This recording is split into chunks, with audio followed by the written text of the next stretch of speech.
전국 분석을 해보도록 하겠습니다. 이완구 새누리당 원내대표가 어제 신임 국무총리로 지명됐죠. 네, 김기춘 청와대 비서실장은 유임됐고 이 논란이 됐던 비서관 3인방의 퇴진은 없었습니다. 네, 내각과 청와대 개편 내용에 대해서 살펴보겠습니다. 김만흠 한국정치아카데미 원장, 정군기 홍익대 교수 모셨습니다. 어서 오십시오. 네, 안녕하세요. 자, 어제 사전에 예고가 이제 없이 전격적으로 인사안이 이제 발표가 됐는데요. 이제 이완구 새누리당 원내대표를 이제 총리로 발탁하고 그다음에 청와대를 이제 개편하는 내용인데 한마디로 어떻게 보셨습니까? 예, 총리를 예상대로 바꿨죠. 예. 그래서 전반적으로 총리를 바꾸고 청와대 수석 바꾸고 특보단 아주 비중 있는 인물로 신설하고 예. 전반적으로 저는 좋게 평가를 합니다만은 예. 비서실장을 바꾸지 않은 데 대해서 저도 예. 조금 아쉬움이 있는데 여론이 비서실장 안 바꾸는 데 대해서 상당히 부정적인 이런 것도 있는 거 봐서 앞으로 비서실장도 어느 시점에는 저는 또 바꾸지 않을까 이렇게 생각이 됩니다. 예. 김만흠 원장님은 예. 한마디로 좀 평가하신다면요? 이완구 총리 예상은 했지만은 되게 언제쯤 할 것인가라는 전격했는데 아마 민심 위반에 대한 대통령의 위의식이 반영된 게 아닌가 봐지고요. 예. 상당한 기대는 하고 있습니다. 어제 말씀하셨던 내용을 보자면 그렇고요. 청와대 경우는 사실상 지금 특보단 4명 구성한 걸로 주목을 받고 있는데 경우에 따라서는 별 의미가 없을 수도 있고 또 예. 반대로 굉장히 중요한 역할을 해버린다면은 박근혜 정부가 청와대 정부가 돼버릴 수도 있는 그래서 특보단 구성에 대해서는 상당히 여러 가지 복잡한 해석이 가능한 그런 부분이 아닌가 생각이 듭니다. 네, 예. 박근혜 대통령 그동안 몇 차례 소폭 개각은 언급을 했습니다만 이번에 총리까지 바꿀 거라고 예상 혹시 하셨어요? 저는 못했고요. 예. 왜냐하면은 신년 기자회견 이후에도 국무회의에서 예. 소폭 개각 아주 적은 편의 청와대 개편 이런 얘기를 했거든요. 그런 걸 봐서는 없을 줄 알았는데 전격적으로 총리를 새로 임명을 한 이유는 저는 연말 종산 파동이 너무 컸다고 봅니다. 예. 기재부 이런 데서 준비를 잘 못해가지고 결국은 대통령이 부담을 많이 갖게 되는 이런 예. 전 국민적인 어떤 정서적인 위반이 일어나서 총리를 바꾸지 않으면 안 될 상황을 대통령이 읽었던 것 같아요. 예. 그런 점에서 이제 이완구 총리 후보자 그동안에 총리 후보자로서는 여러 가지 긍정적인 면이 많이 부각이 됐기 때문에 대통령으로서는 이게 시점을 좀 당긴 게 아닌가 이런 생각이 됩니다. 이완구 원내대표의 총리 발탁은 어떤 의미가 있다고 보십니까? 예전에도 여러 번 거론은 됐었습니다만. 그랬죠. 지금 현재 여권 내부에서 발탁할 수 있는 거의 베스트 카드가 아닌가 이런 생각이 들기도 합니다. 다양한 포석을 넣을 수도 있고요. 그리고 어제 바로 이제 내정 발표가 되자마자 일성을 했던 것이 그동안 정부 여당에 대해서 요구했던 것을 이완구 대표가 그대로 이야기를 했죠. 경제에 집중한다는 것을 포함해가지고 소통이 굉장히 중요한데 예. 소통의 핵심은 야당과 언론에 대한 소통하는 것이다. 라는 얘기로부터 해가지고 오히려 의견을 듣는 데 있어서 본인이 원내대표할 때 야당의 의견을 55%, 여당은 45%, 그리고 국정 운영하는 데 있어서 야당을 이기려고 해서는 안 된다 등등을 보면 현재로서는 입장은 아주 좋은 시각을 가지고 있고요. 예. 또 굉장히 비중도 있고 다만 이제 그동안에는 청와대와 내각은 이른바 친박 중심으로 돼 있고 당은 김무성 대표를 중심으로 한 비박 중심으로 돼 있는데 원내대표인 이완구 원내대표의 경우에는 좀 친박 성향을 보이면서 중간 역할을 했었는데요. 이제 당으로 전부 청와대로 전부 또한 정부로 전부 이동을 해버렸을 때 예. 당청 관계가 어떤 식으로 전개가 될 것인가 좀 주목되는 부분이기도 합니다. 지금 야당에서는 이제 몸이 멀어지면 마음도 멀어진다. 당에 같이 정치권에 있을 때는 이제 이완구 대표에 대해서 소통도 잘하고 그래서 좋게 평가했지만 이제 총리 후보자로서는 선거 검증을 하겠다 이렇게 이제 벼르고 있어요. 실제로 오늘까지 나온 거 보니까 본인 일병으로 제대한 문제, 차남 면제받은 문제, 차남의 또 재산 문제 등 몇 가지 이제 친동생 금품 수수로 이제 구속된 부분 한 4가지 정도가 지금 거론이 되고 있는 것 같은데 거기에 대해서 좀 문제가 될 수 있을까요? 어떻게 보십니까? 예, 저는 알려진 거에 대해서는 이완구 총리 후보자가 오늘 언론에서 얘기를 했습니다. 예. 충분히 준비가 돼 있다, 설명할 준비가 돼 있다 이런 거 예. 봐서는 알려진 걸로는 저는 별 무리는 없다고 보는데 예. 청문회 과정에서 항상 돌발 변수가 많이 일어나서 그건 어떻게 될지 모르죠. 예. 네. 다만 본인의 어떤 폐질환으로 일병 소집 해제, 그다음에 차남의 재산 형성하고 예. 군면제가 있는데 군면제, 예. 몸이 앞서 못 간 거는 별 문제가 되지 않을 것 같고 예. 재산을 갑자기 10억 정도가 차남한테 이렇게 형성이 돼 있다고 합니다. 외가에서 받은 걸로 이렇게 알려졌더라고요. 이런 게 또 우리 국민 정상으로 또 맞지 않아서 법적으로는 문제가 없겠지만 예. 이런 것도 조금은 영향은 가겠지만 큰 무리는 없어 보인다. 예. 네, 뭐 우리 국민들 사실 좀 병역 문제 좀 까다롭게 구는 편인데 뭐 청문회 통과 무난하게 할 수 있을 그 것으로 정도면은 보시는지. 무난히 통과할 걸로 보십니까? 뭐 진행이 돼봐야겠죠. 예. 그동안 이완구 아직까지 원내대표를 하고 있나요? 모르겠는데 원내대표가 정치인으로서의 3선도 했고 국회의원 3선 했고 또 광역단체장도 했고 관료 생활을 오래 했지만은 그동안에 되게 임명직 선출직이었는데요. 지금 이제 검증 대상으로는 처음이 되겠는데 예. 그러니까 그동안에 논란이 되지 않았던 몇 가지가 이제 거론될 수가 있겠지만 본인이 적극적으로 설명하겠다고 하니까는 사실은 문제가 되는 부분도 국민이 봤을 때 납득할 만한 설명이 된다면은 조금 뭐 용인하고 지나갈 수도 있겠죠. 그런데 본인이 충분히 설명할 준비가 돼 있다라고 하니까 뭐 진행 과정을 지켜봐야 될 겁니다. 이완구 내정자가 절차를 통과하게 되면은 이제 그 현역 의원들로 이제 내각이 채워지는 거 아니겠습니까? 이완구 총리, 그다음에 황우여 교육사회부총리도 이제 현역 의원이고요. 최경환 경제부총리도 현역 의원. 이런 예가 과거에도 있었습니까? 과거에도 뭐 많이 있긴 있어요. DJ 때도 뭐 저 정치인 출신 총리가 많이 있었고, 예. YS 때도 있었고요. YS 때 황인성 총리가 그 현직 정치인 출신 처음으로 이제 발탁이 되고 했는데, 예. 물론 그 이전에도 있었죠. 뭐 JP도 있었고 하지만 정치인 출신 총리를 그 총리로 발탁한다는 자체는 입법부와의 관계를 잘해보겠다는 겁니다. 한마디로. 거기에 또 이제 부총리 두 사람이 또 그 입법부 출신이기 때문에. 예. 대통령이 뭘 하려고 해도 그동안 야당이 협조를 안 해가지고 뭐 협조를 안 했다는 그런 표현보다는 여당하고 잘 안 맞아가지고 법을 못 만들어서 정책을 집행을 못 했는데 예. 지금 뭐 여러 가지 공무원 연금이라든가 뭐 중요한 일이 많잖아요. 예. 이거 저 야당하고의 어떤 그 조화 속에서 해가야 되지 절대 그 야당하고 관계가 예. 불편하면 힘든다는 거죠. 그걸 알기 때문에 이렇게 그 입법부 출신들 총리 부총리를 발탁한 게 아닌가 생각이 됩니다. 현역 의원이자 친박 트로이카라는 표현을 쓰더라고요. 네. 예. 이렇게 총리 또 두 사람의 부총리가 한꺼번에 지금 현역 의원인 거구나 아마 특이할 겁니다. 네. 그리고 순서로 보자면은 순서는 좀 역전이 됐죠. 당 대표였던 황우여 대표하고 그다음에 원내 대표였던 최경환 의원 두 사람인데 오히려 순서로 보자면은 경제부총리가 앞서 있죠. 의전 서열로. 예. 예. 그리고 나중에 이제 원내 대표를 했던 이완구 나중에 원내 대표했던 분이 오히려 총리로 가는 거니까 예. 당에서 순서로 본다면 역전되는 것인데요. 예. 그렇게 큰 의미는 그 없어 보이긴 사람들의 합니다. 호흡은 잘 괜찮을까요? 저는 뭐 괜찮다고 봅니다만은 예. 그동안에는 사회부총리하고 경제부총리 있는 쪽에서 최경환 경제부총리가 주도하는 느낌이 들었었는데요. 예. 뭐 또 이완구 원내대표 간단한 분이 아니죠. 다만 저는 그동안에 그 원내대표 하실 때는 비교적 당 쪽에서 있는 분 중에서는 청와대 입장을 상당히 적극적으로 반영하는 그런 쪽 아니었습니까? 김무성 원내대표에 비해서 예. 반영하는 쪽이었는데 반대로 오히려 이제 내각을 담당하는 총리로 갔을 때는 조금 더 국민 여론과 국회 쪽을 더 적극적으로 반영하는 그런 자세로 좀 바뀌었으면 하고 주문을 하고 싶습니다. 예. 새누리당 김무성 대표도 이완구 내정자 발탁과 관련해서 언급을 했는데요. 잠깐 들어보시죠. 하지만 또 하나 불만인 것은 지금 국회에 여러 가지 산적한 현안들이 많고 특히 공무원 연금 개혁은 난제 중에 난제인 만큼 이 문제를 잘 해결하시고 대통령께서 뽑아가시지 않겠는가 하고 생각했는데 미리 이렇게 모셔가니까 그게 좀 걱정이 되고 한편 불만도 됩니다만은.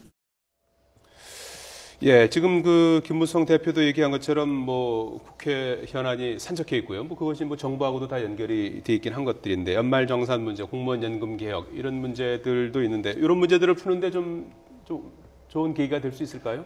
아무래도 현재 본인이 원내대표로서 여야 간의 협상을 주도했던 분이기 때문에 예. 좀 낫긴 하겠죠. 낫긴 하겠는데 박근혜 대통령과 정부에서 추진하고자 하는 쪽이 있다면은 다른 부분에 대한 일정한 양보가 있어야 어느 예. 부분에 대한 호소가 있을 것인데 모든 부분에 대한 정부의 원칙을 가지고 밀어붙이려고 하는 쪽보다는 어느 쪽은 조금 못마땅하더라도 야당의 주장을 들어주고 어느 부분 우선순위를 정해서 야당에게 요구하는 그런 여러 가지 협상에 조금 그동안 방식에 변화가 필요하지 않나 그런 생각이 듭니다. 예. 네. 제가 보기에는 김무성 대표 저 얘기는 여러 가지 그 복잡한 신경이 담긴 조크 같기도 하고 예. 예. 그 저 얘기 하기 전에는 또 당에서 그 총리를 발탁해줘서 대통령한테 감사하다 고맙다는 얘기를 또 했거든요. 예. 그러면서 산적한 일이 당에도 많은데 뽑아보면 어떡하냐 약간의 조커성인데 김무성 대표와의 그 사전에 어떤 그 통지라든가 이런 커뮤니케이션인지 모르겠지만 예. 당청 관계에서 청와대가 계속 주도권을 놓지 않는 그런 방향에서 전격 발탁이 아닌가 이렇게 생각이 되네요. 예, 어제 오늘 연이어서 그 이완구 내정자에게 이제 직원과 관련한 이제 그 얘기가 계속 나오고 있습니다. 본인 스스로도 어제 첫 그 기자회견에서 이제 직원을 하는 쓴소리를 하는 이제 총리가 되겠다는 얘기를 했고요. 오늘 또 첫 출근하면서도 이제 그와 관련한 얘기를 좀 했습니다. 문희상 비대위원장도 직원하는 총리가 돼달라고 주문했는데 잠깐 들어보시죠.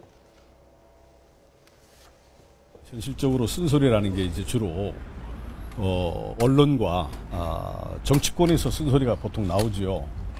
특히 야당의 목소리를 또 언론의 목소리를 좀 정리해서 대통령과 함께 이 문제를 좀 논의도 하고 또 직접 총리가 된다면 대통령께 말씀을 드려서 그것이 즉각 현장에서 반영이 될 수 있도록 그렇게 하는 것이 이 쓴소리의 본질이 아닌가 이렇게 생각합니다.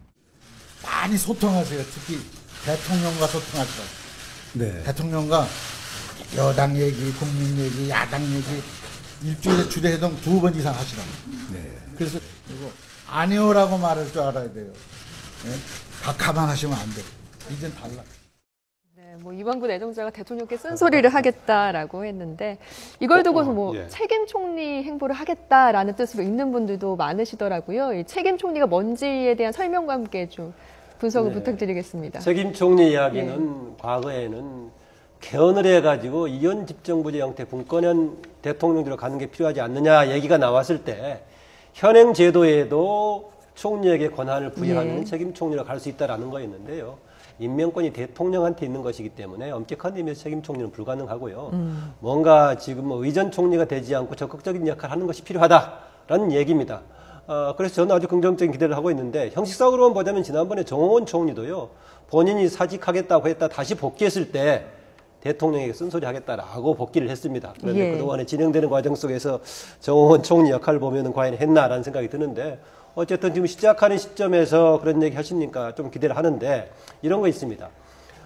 제가 아까 지금 이완구 총리 내정자께서 소통 이야기하면서 야당과 언론 얘기했는데 현실적으로는 야당과 언론뿐만이 아니라 그 이전에 여당하고도 지금 소통이 안 됐던 것이 그동안의 과정이었는데 네. 이완구 원내대표가 총리로 갔을 때 과연 여당과의 관계 어떻게 설정이 될 것인가 저는 굉장히 미묘하다고 봐집니다. 왜냐하면 예. 집권 3년차 넘어가면서부터는 어쨌든 간에 당 중심의 정부 여당에서 당 중심의 권력관계가 재편될 수밖에 없고 이 가운데서 박근혜 대통령 계속해서 대통령 본인 중심으로 가려고 할 때 역학관계 전개되는 과정이 주목되는 부분이긴 합니다.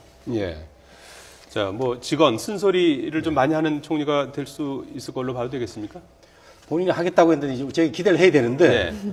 그동안에 직원 쓴소리 못 해가지고 얼마나 그 대통령 그 주변에 있는 참모들이 따가운 연예인 질타를 받았습니까? 예. 김기춘 실장 카리스마 있게 일 잘한다고 하지만 예. 직원 부분에서 좀 문제가 있다. 쓴소리를 잘 못한다. 예. 이런 것 때문에 지금 뭐 비판을 받고 있고 뭐 총리도 그랬었는데 본인도 지금 저렇게 얘기를 하고는 있지만 지난번에 청와대 가가지고 권위주의 시대의 그 용어인 카카란 말을 썼거든요. 그래서 또 그 언론에서 비판을 하고 그랬는데 예.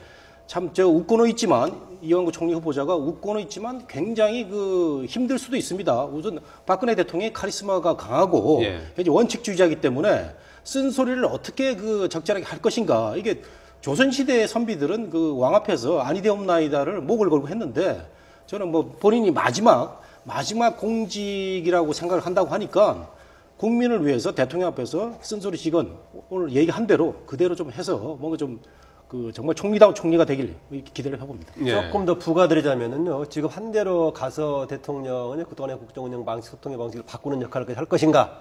지금은 약속했지만 청와대 들어가서 대통령 눈빛에 또 사과될 것인가? 아니면 과거에 이해창 총리처럼 갈등 관계가 생길 것인가? 하기에 따라서 본인은 또 아마 조금 지나면은 역할을 잘하게 된다면은 차기 대권 주자 후보군에서 여론조사에서 넣어가지고 이제 김무성 대표하고 경쟁하는 상황이 생길 수 있을 겁니다. 예, 네. 청와대 개편 얘기를 조금 해봐야 될 것 같은데요. 김기춘 비서실장은 일단 당분간 유임하는 걸로 이렇게 정리가 됐고요. 빠르면 뭐 다음 주에 이제 교체가 될 것이다 이런 보도도 일부 나오고 있고요.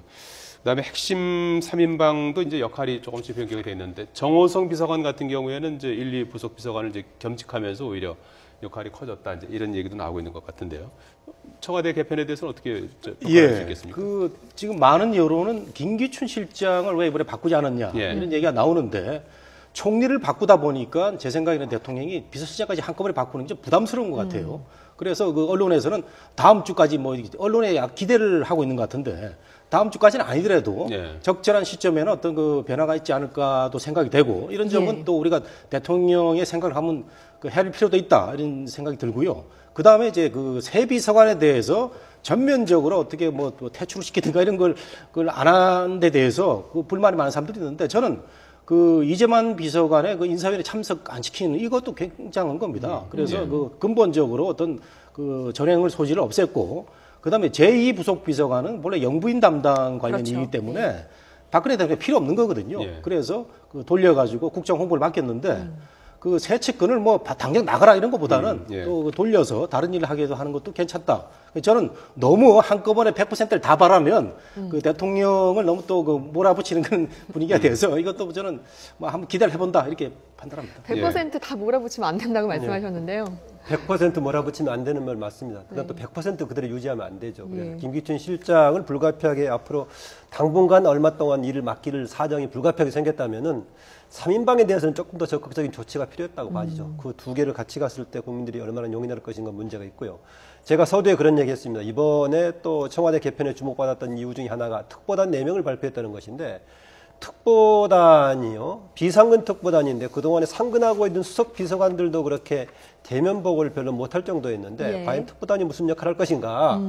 형식상의 역할에 불가하다면 이번에 착시 효과를 주는 거라고 봐지고요. 반대로 정말 대통령과 더불어 적극적인 역할을 해버린다면은 내각과 다른 공식적인 참모들이 있는데 특보단을 중심으로 우리나라 국정이 운영돼 버리는 청와대 오히려 정부가 돼 버리는 그래서 어느 쪽이든 간에 조금 뭔가 어울리지 않는 그런 느낌이 있습니다. 네, 특보단 얘기해 주셨는데 이제 민정특보로 내정된 이명재 변호사 같은 경우에는 뭐 특수통 검사라고 알려져 있고요. 뭐 우병우 민정수석은 물론이고 김진태 검찰총장보다도 이렇게 더 높은 서열이었다고 하는데 이렇게 되면 좀 문제가 불거지지 않을까요? 언론에서는 이렇게 기수별 분석하는 걸 좋아하고 연령별 분석을 좋아하는데 저는 그런 것보다는 검찰총장을 지낸 분이 왜 민정특보를 할 것인가. 이 총리 후보에도 올랐던 분이에요. 예. 그래서 제가 가만히 생각해 보니까 연세가 한 72, 상당히 우리 사회 시니어이기 때문에 국가를 위한 마지막 봉사로서 민정특보라는 그 자리를 맡아가지고 대통령하고의 소통, 그 다음에 민정수석, 법무장관, 검찰총장 이런 사람들하고의 어떤 그 원활한 커뮤니케이션을 위해서 본인이 그 대통령의 부름에 응하지 않았나 생각이 됩니다. 사실 예. 검찰총장이나 법무부 장관 출신들은 이런 자리가 그렇게 뭐 좋아 보이지는 않습니다. 그런데 그렇군요. 제 생각에는 청와대와 또 나라를 위해서 그 본인이 한번 그 희생을 하는 게 아닌가 이렇게 생각이 됩니다. 지금 비상근 무보수로 그렇게 돼 있죠. 돼 있지 않습니까? 예. 어떻게 봐야 될까요? 지금 뭐 자칫하면 그냥 뭐 별 역할을 못할 것 같기도 하고 또 어떻게 보면 또 기존에 이제 그 조직하고 또 충돌이 될 수도 있을 것 같고 어떻게 전망하십니까? 예, 반복되는 얘기인데요. 예. 별 역할을 하지 못할 사람을 네 사람 발표해서 청와대 개편이 있는 것처럼 느끼게 했던 것이 착시 효과가 될 수도 있다. 반면에 적극적인 역할을 해버린다면 우리나라 국정 운영이 특보단을 중심으로 운영돼 버리는 아주 과거 시대처럼 되어버린다는 한계가 있다는 것인데요. 예. 제가 상당히 상상에 가까운 얘기 하나 드리자면 혹시 이명재 지금 민정특보의 경우에는 조금 시험 가동을 하다가 혹시 김기춘 실장 후임도 고려하고 있지 않나라는 느낌이 언뜻 들어서 예. 상상 차원에서 한번 생각을 해봅니다. 예. 김기춘 비서실장이 만약에 물러나게 된다면 후임으로 어떤 인사가 올 것으로 글쎄, 저는 예상해 볼 수 그 있을까요? 이명재 특보를 후임으로 너무 또 그 연령대가 높아서 사실은 대통령 비서실이라는 게 일이 엄청나게 많습니다. 예. 근데 김기춘 실장이 워낙 몸 관리를 잘하고 본인이 그 정말 업무에 대한 그 열정이 그 투철해서 이렇게 버텨온 건데 후임도 70대는 저는 좀 그 국민 정서이 좀 그렇고 예. 조금 더 그 젊은 분으로 가가지고 네. 그 대통령을 잘 보좌를 하고 그리고 역시 그 뭐 연령대를 떠나서 쓴소리 직언을 할 수 있는 그런 그 정말 참모 중에 참모가 가야 된다고 생각하는데 네. 그래서 그런 분을 뭐 제가 특정에는 뭐 그 들먹이는 뭐 떠오르지가 않네요 아직은. 네, 예. 뭐 권영세 주중대사 얘기가 뭐 나오기도 하더라고요. 예. 예. 지지율과 관련해서 아마 이제 그런 것도 이번에 그 전격적으로 인사를 단행하게 된 그런 이제 계기가 됐을 것 같은데 박 대통령의 지지율이 계속 그 급락하면서 30%까지 떨어졌습니다. 예. 잘못하고 있다가 55%에서 60%로 일주일 전보다 올라갔고요. 역전된 이후로 잘하고 계속 쭉 있다는 이제 가고 있군요. 35%, 예. 30%까지 이렇게 지금 내려간 상태인데요. 예. 자, 이 조사 기간, 예, 이 내용도 좀 잘 봐주시고요. 자, 어떻습니까? 이번 인사 개편을 통해서 좀 지지율 반등의 계기가 될 수 있을까요? 어떻게 보십니까? 이게 지금 22일까지, 20일부터 22일까지 조사니까 23일 날 발표를 했으니까 전날까지 나온 건데, 네. 그때까지 보면 최악으로 봐야겠죠. 지금 갤럽 조사에서 방금 나왔던 긍정적인 평가는 30%, 부정적인 평가는 그 2배인 60%가 나왔기 때문에 흔히들 이야기하는 지지가 떨어지는 정도가 아니라 콘크리트가 깨지고 있다. 콘크리트 지지야. 그런 정도였는데 적어도 이번 발표가 그렇게 국민들에게 흔쾌한 큰 좋은 선물은 아니지만 일단 제동을 거는 효과는 있을 것이다라는 네. 겁니다. 대신 뭐가 뒷받침돼야 되느냐? 우리가 인사 개편을 요구할 때 인적 개편과 더불어서 박근혜 대통령의 국정운영 방식의 변화를 동반한다는 걸 전제로 했거든요. 그런데 이 사람 바꿔놓고 나서 국정운영 방식이 그대로 간다고 하면은 다시는 좀 돌이키기 어려운 그런 상황이 되지 않을까 하는 차원에서는 박근혜 대통령의 국정운영 방식의 변화가 이제 향후에 관건이 된다라고 볼 수 있겠습니다. 예, 정봉기 교수님. 예. 저는 뭐 이완구 총리 후보자 효과가 조금 있지 않을까 생각이 되면서도 한편으로는 김기춘 실장을 왜 안 바꿨나 이런 또 여론에 대한 비판이 있어서 예. 이 30%를 바로 그 최하점을 찍고 반등하기는 쉽지는 않아 보이는데 대통령의 우리 김만호 원장님 말씀하신 대로 대통령이 어떤 모습을 보느냐 소통의 분위기를 확실히 마련한다면 반등 효과가 있을 것 같고요.